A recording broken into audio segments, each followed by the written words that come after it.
ఆదిలో ఎటువంటిమూ లేదు, చీకటి మాత్రమే ఉంది. అప్పుడు దేవుడు పలికాడు, ప్రకాశముండుగాక. అప్పుడే వెలుగు కలిగింది. దేవుడు ఆ వెలుగును మంచిదిగా చూచాడు. వెలుగును చీకటి నుండి వేరు చేశాడు. ఆ వెలుగును పగలు అని, చీకటిని రాత్రి అని పిలిచాడు. ఇది మొదటి రోజు.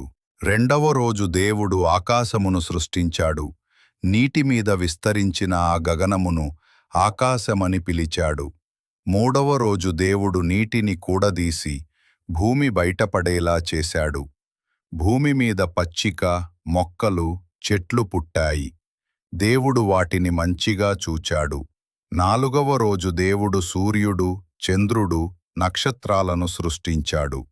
అవి పగలు, రాత్రిని చూపించుటకు, కాలములను గుర్తించుటకు ఉంచబడ్డాయి.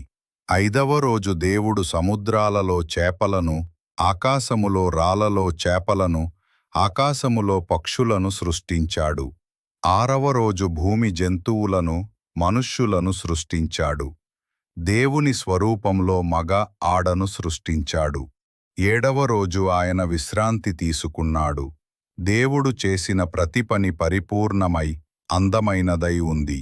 ఇదే సృష్టి యొక్క ఆరంభం.